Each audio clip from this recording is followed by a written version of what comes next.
Ladies and gentlemen, good afternoon. I'd like to first thank the Asian Racing Federation, the Jockey Club of Saudi Arabia, and all of the partners and sponsors for this wonderful event. I'm absolutely honored and delighted to be here. Um, coming from a different sector, I'd like to really just give a very thematic sort of overview of what will be presented here today. So starting off with the inception, I'd like to call them 2017 was the humble beginnings.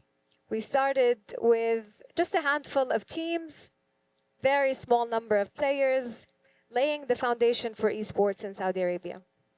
In 2020, the Saudi Esports League have been launched. Kicked off, excellent national competition structure, but then COVID happened. Obviously, any offline engagement wasn't possible, so we decided to pivot.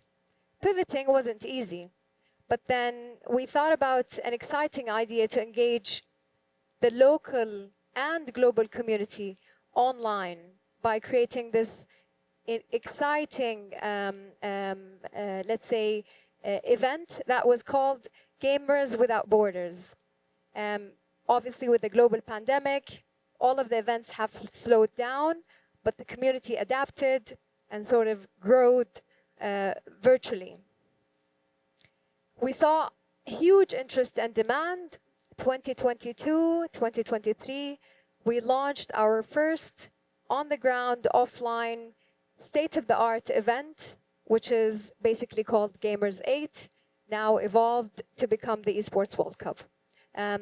The Esports World Cup is managed by our colleagues at the Esports World Cup Foundation, but we brought in a first and a second edition just to test the market of not just the local community, not just the regional community, but also the global and regional one.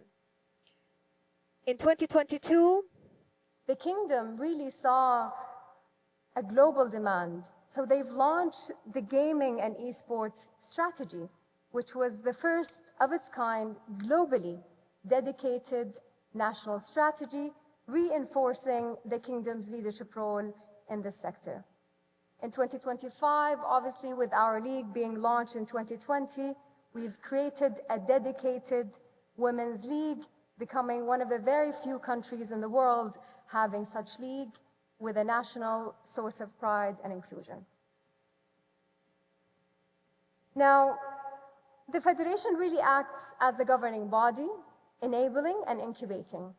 We focus on a full journey from grassroots to elite, local, continental, regional, but most importantly also global. We connect stakeholders to build a sustainable national ecosystem, creating the conditions for long-term participation, but also fandom.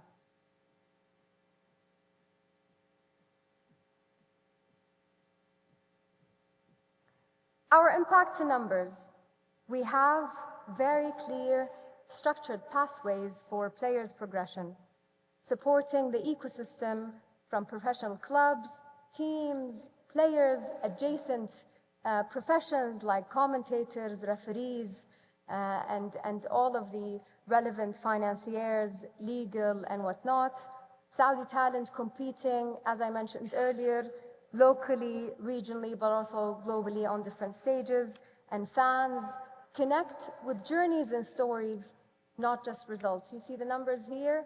We have almost today 40,000 players, local Saudis. Just in our school league, last year we've had 1.2 registered students. The amount of interest of the local community is massive, and it's just the beginning. Esports is not gaming. It's a sport, it's a global entertainment, it's also tourism, it's media, and it's also a cultural ecosystem. So it's a very, very integrated, multi-dimensional subsectors. The global esports audience is projected to reach 640 million people this year only. Younger audience discover and engage with sports differently than previous generation. Esports offers clear lessons in discovery, consumption, but most importantly, fan engagement, which is the topic of this discussion today.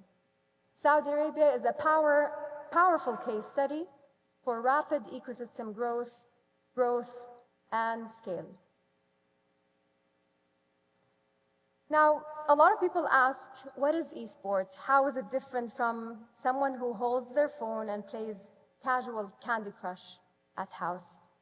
So, esport is a competitive video gaming played at an elite and a professional level.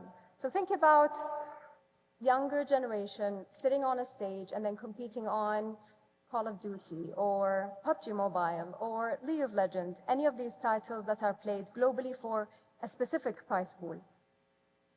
A truly global sport and, of course, entertaining to watch.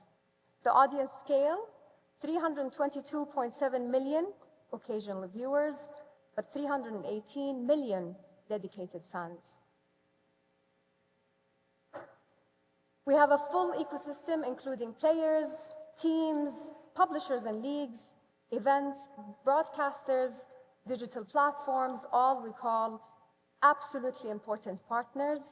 But then our audience characteristics are digital first, mobile native, highly social and community driven, always on engagement with not limited to match days specifically.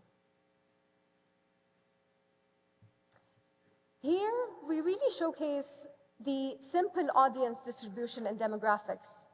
I mean, clearly, Asia Pacific really takes a lion's share of our audience at 57% globally. Europe at 16%, North America at 12%, and the rest of the world at 15%.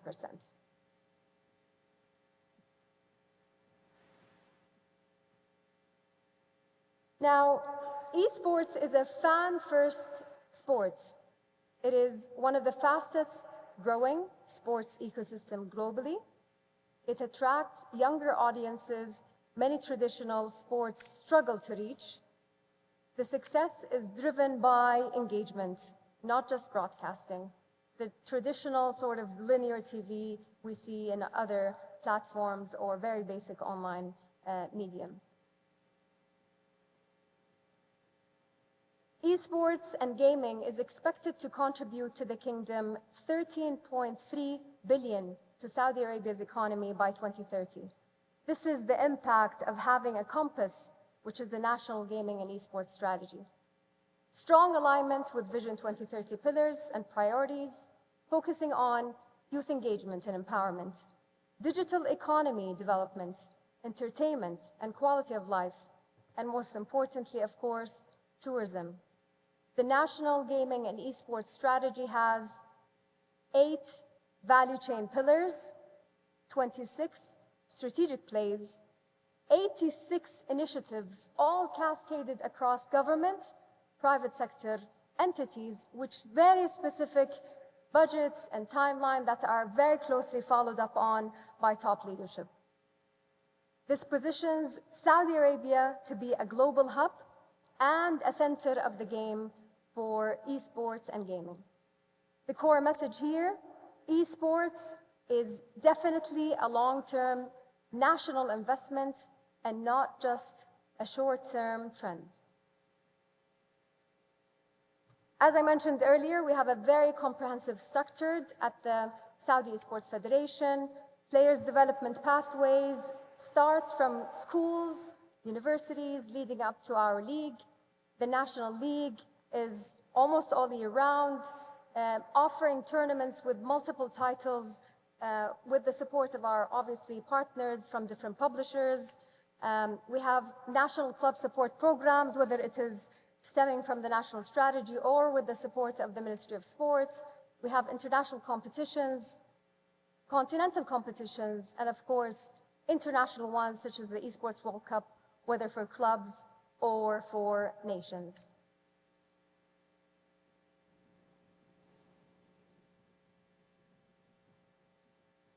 How do our fans engage differently? Fans don't just watch, they actively participate. Athletes are creators, personalities, and storytellers. Content drives engagement as much as competition itself for us.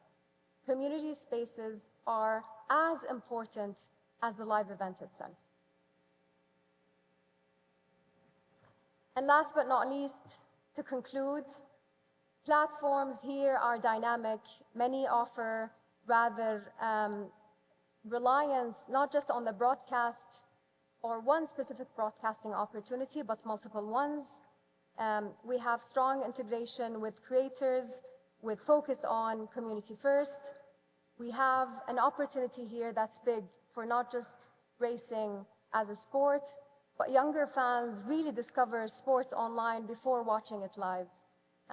We need to engage them, as Casper mentioned, by storytelling. Broadcasters is not the only journey for the fans.